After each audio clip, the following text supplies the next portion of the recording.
I'm at Moynihan Train Hall in New York City, and I'm off to ride a transit mode most of you have heard of, but nobody in the online transit enthusiast space seems to talk about all that much. Here, I'm not talking about Amtrak's Empire Service, which is the first leg of my journey, taking me up the Hudson River past beautiful autumn scenery that I plan to see from this pedestrian bridge in Poughkeepsie. I'm also not talking about this janky elevator up to the bridge, or my wife's first experience of an American school bus. What the heck am I talking about? The only way to find out is to go for a ride. If you meet certain qualifications. Yes, I am speaking of course about ADA Paratransit. Most major transit operators in the US have it. For example, MTA's Access-a-Ride, SEPTA Access, NJT's Access Link, that sort of thing.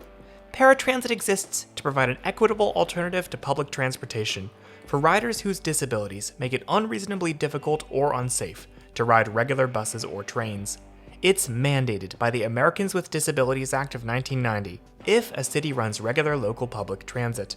I should note here that paratransit is actually a broader term for transit services that provide somewhat customized routes instead of running on a set schedule. Things like the taxi vans I encountered in Ethiopia. But for the purposes of this video, when I say paratransit, I am referring exclusively to accessible complementary services mandated by the Americans with Disabilities Act. Paratransit is often provided with wheelchair-accessible minibuses, although some services also utilize smaller vehicles for non-wheelchair users, as seen here transporting WMATA General Manager Randy Clark after a nasty skiing accident. Paratransit vehicles do not run on the same schedule every day. Instead, they provide door-to-door service based on where people need to travel, often combining multiple people's journeys, a bit like microtransit. But unlike microtransit, riders must typically reserve their trips at least 1 to 2 days before travel, to allow transit agencies time to make a day's schedule. Where can you go with paratransit? Well, let me explain by designing a paratransit network for the imaginary world that my sister created as a kid. Magic City operates 2 light rail lines and 5 bus routes, and President Mitten has declared that they need to operate a paratransit service as well. Flip Flop the doll has just come through the magic tunnel from the real world with a copy of the ADA, along with her usual Starbucks run, so the city decides to use US law as a basis for their paratransit service.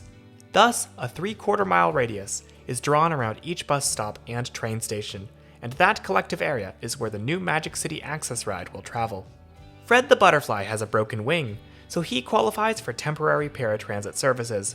Butterfly Mansion is a half-mile from the nearest bus stop, which is too far for Fred to fly right now, but because the stop is within the service area, Magic City Access Ride will come, pick Fred up at his doorstep, and take him to his restaurant, which is across the street from a light rail station, thus also in the service area.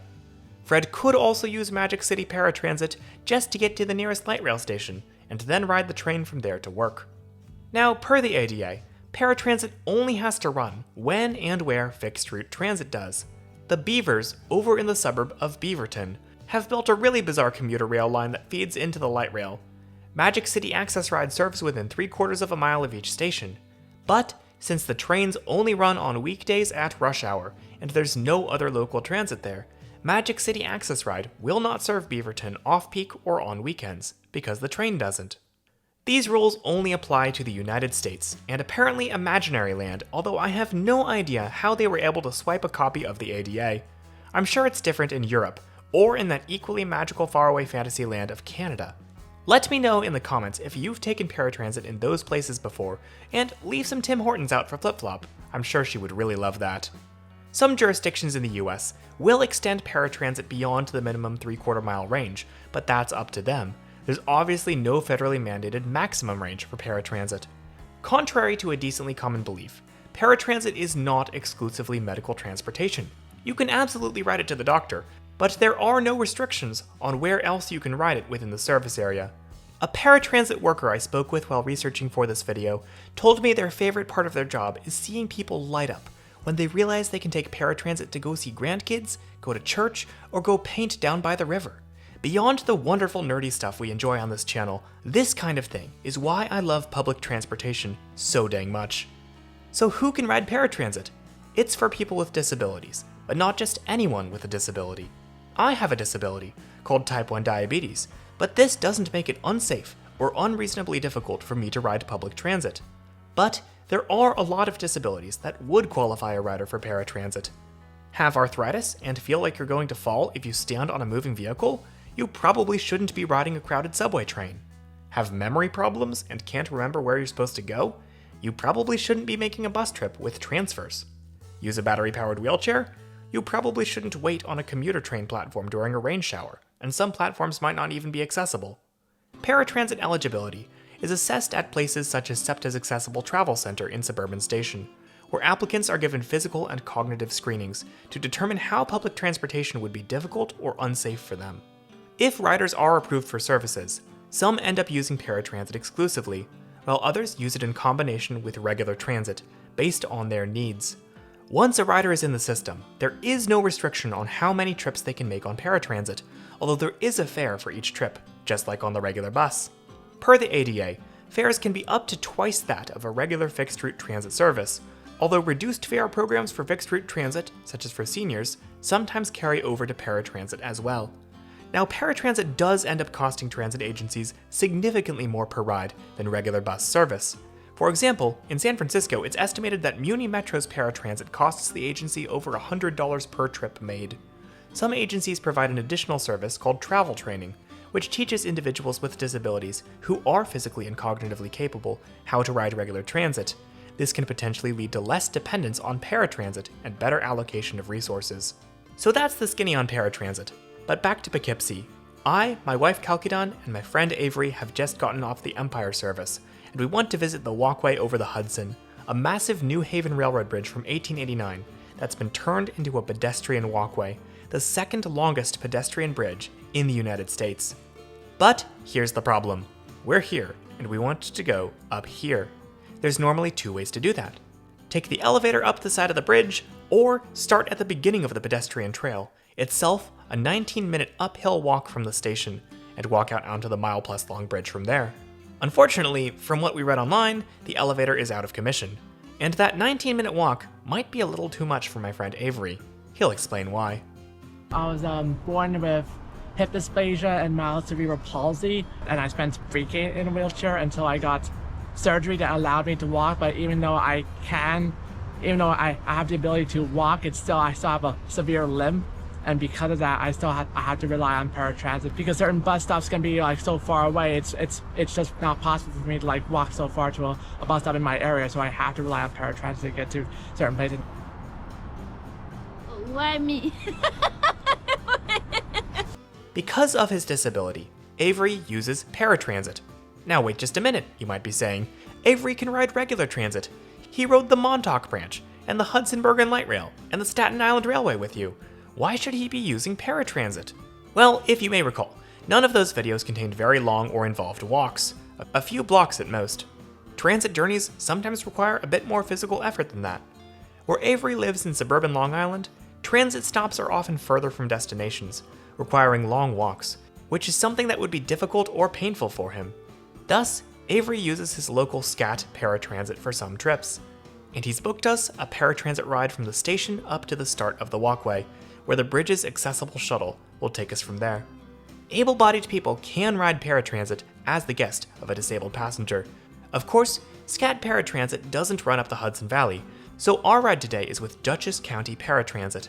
If someone like Avery is certified with their home paratransit system, they can ride another system for up to 21 days as a visitor, although there is a process involved.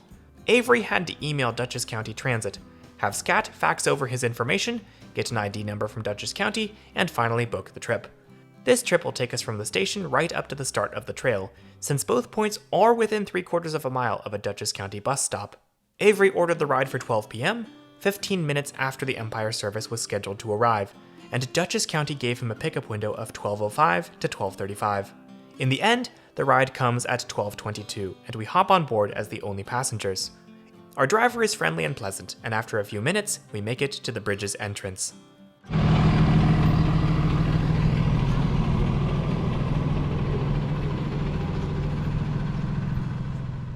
So we are once again geocaching, if you remember from our Montauk video.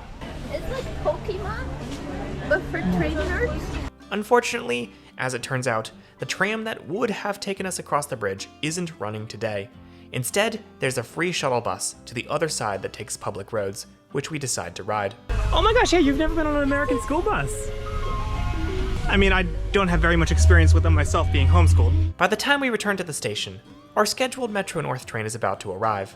This is supposed to take us to Tarrytown, where we were planning on taking another paratransit ride to the Sleepy Hollow Cemetery, made famous from Washington Irving's seminal Legend of Sleepy Hollow. Also, sidebar, would the Headless Horseman technically qualify for paratransit services because he might not be able to see, hear, or maintain equilibrium on account of not having a head? Vote now in the comments. However, it turns out that the bridge elevator is working after all, so we decide to bail on this plan and go up to the bridge instead. That means Avery has to cancel the second paratransit trip we had scheduled, and since it's day of, he cannot reschedule it, so we never end up making it to the graveyard.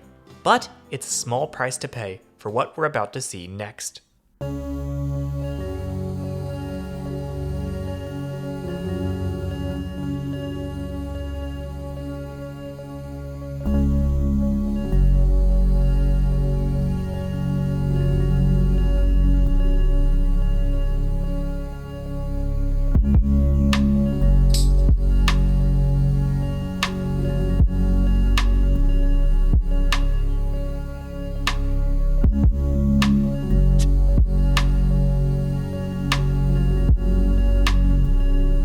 Anyways, that's basically how accessible paratransit works in the United States of America. It may have its quirks, just like the fixed route transit we know and love, but since the passage of the ADA 35 years ago, and in a few cases before that, it's been a lifeline for individuals with disabilities all around the country for appointments, outings, and regular transportation. Special thanks to Calcudon for coming with me to Poughkeepsie, and if you can say Calcudon and Poughkeepsie in the same sentence, I'm proud of you. And special thanks to Avery for lending us his paratransit eligibility for the day.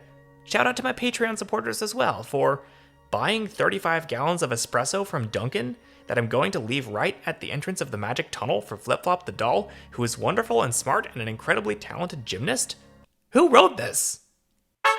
I don't know why I'm here. All I know is I was told I was gonna get Cuban food. So I woke up at 5 a.m. and I decided to join these train nerds. And here I am now in the cold, waiting for that Cuban food. Please rescue me if you're seeing this. SOS.